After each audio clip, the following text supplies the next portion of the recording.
Hello বন্ধুরা, আমি রবিন। আর এখন কথা বলবো কিছু লেটেস্ট আপডেট নিয়ে। তো প্রথমেই যেটার কথা বলবো সেটা হচ্ছে দেব, অতনু এবং অভিজিৎ ত্রয়ীর আগামী ছবি খুব সম্ভবত টনিক 2 হতে চলেছে।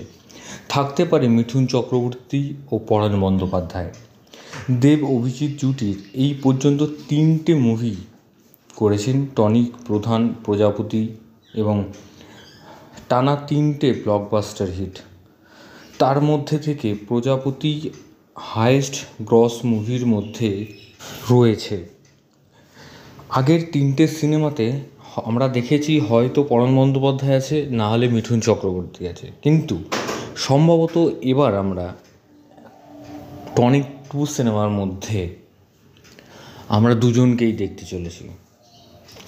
তবে এই জুটিটা তো একটা হায়েস্ট গ্রস কালেকশন জুটি আমরা বলতেই পারি, কারণ প্রজাপতি সিনেমাটা প্রায় 14 কোটি প্লাস ব্লকবাস্টার একটা সিনেমা হয়েছিল।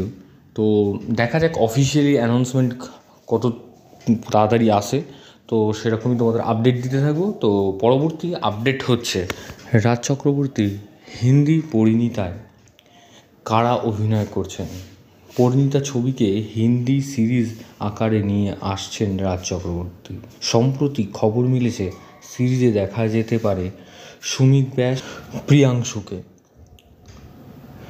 খলনায়কের চরিত্রে যে চরিত্রে বাংলা ছবিতে অভিনয় করেছিলেন গৌরব চক্রবর্তী, ছবিতে নায়িকা শুভশ্রী গঙ্গোপাধ্যায়ের এক নীরব প্রেমিকের ভূমিকায় দেখা গিয়েছিল অদ্রিত রায়কে।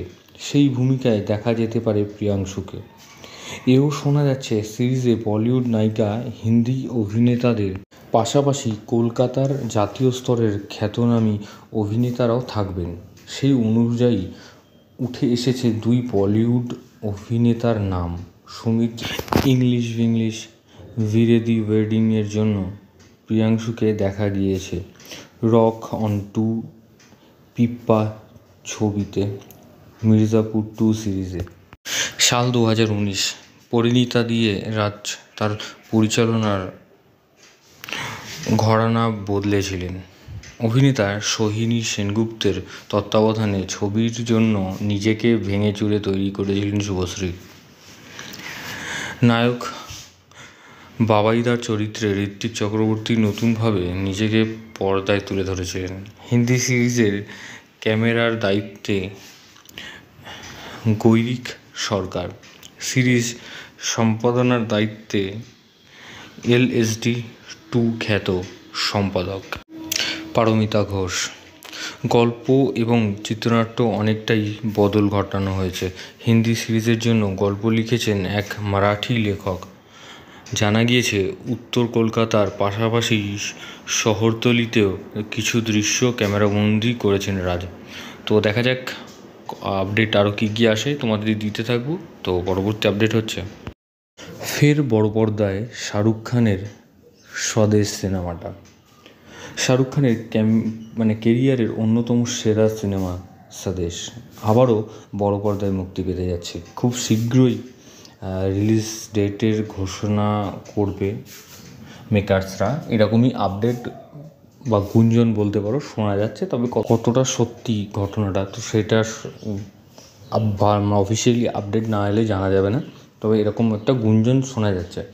তবে শাহরুখ খানের কেরিয়ারের সবচেয়ে ভালো মুভি যদি বলতে পারি তো এটাই, কারণ DDLJ বলো বা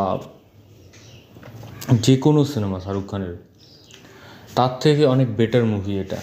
কারণ শাহরুখ খান তখন ট্রাই করেছিল এই স্বদেশ সিনেমাটা, তো স্বদেশ সিনেমাটা গল্পটা এত সুন্দর, কিন্তু সিনেমাটা সম্ভবত চলেনি। তারপর সে আবার তার যে রোম্যান্সে ফিরে আসে শাহরুখ খান।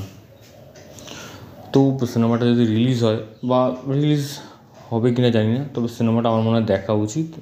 দেখলে অবশ্যই ভালো লাগবে। তো পরবর্তী আপডেট হচ্ছে সন অফ সর্দার 2 সিনেমা নিয়ে সম্প্রতি অনেক আপডেট কিন্তু আমাদের সামনে এসছে। তবে তার মধ্যে আরও একটা আপডেট কিন্তু উঠে এলো, তবে এটা সত্যতা আমি যাচাই করিনি। শোনা যাচ্ছে যে পঙ্কজ ত্রিপাঠী এবং রবি কিষণ থাকতে চলেছে, তাদের সাথে কথাবার্তা চলছে।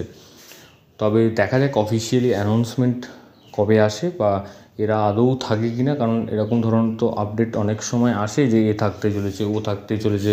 যেরকম সম্প্রতি কিছু সিনেমার মধ্যে দেখতে পেয়েছি, খাদান সিনেমার ক্ষেত্রে কখনো বিদ্যুৎ জামাল, কখনো সুনীল শেট্টি, কখনো সঞ্জয় দত্ত থাকতে চলেছে, এরকমও কিন্তু আপডেট উঠে এসছে। তবে ফাইনালি অফিসিয়ালি কোনো আপডেট আসছে কি না এই সানা সর্দার 2কে নিয়ে দেখা যাক কী আপডেট আসে। তো পরবর্তী আপডেট হচ্ছে সুপারস্টার ধনুষের আপকামিং বলিউড সিনেমা তেরি ইস্ক মে। এই মুভিতে ধনুষের বিপরীতে অভিনয় করবেন তৃপ্তি ডিমরি। পরিচালক হিসেবে আনন্দ এল রয়কে দেখা যাবে। তো দেখা যাক এই সিনেমা সম্বন্ধে আরও কী কী আপডেট আসতে থাকে। তো পরবর্তী আপডেট হচ্ছে হিটের তৃতীয় কিস্তি হিট 3। তো এতে অভিনয় করতে চলেছেন নানি এবং এর বিপরীতে থাকবেন কেজিএফ সিনেমা খ্যাত অভিনেত্রী শ্রীনিধি। তো দেখা যাক আরও কী কী আপডেট আসে। তো পরবর্তী আপডেট হচ্ছে ইয়াশ রাজের স্পাই ইউনিভার্সে প্রধানের ভূমিকায় দেখা যাবেন অনিল কাপুরকে। স্পাই ইউনিভার্সের পরবর্তী সিনেমা ওয়ার 2, আলফা এবং পাঠান 2তে দেখা যাবে এই অভিনেতাকে। এরকম ধরনের আপডেট পেতে তোমরা সাবস্ক্রাইব করো চ্যানেল বাংলা পিবি এবং বেল আইকনে ক্লিক করতে ভুলো না। বেল আইকনে ক্লিক করলে তোমরা সবার আগে নোটিফিকেশন পেয়ে যাবে। ধন্যবাদ।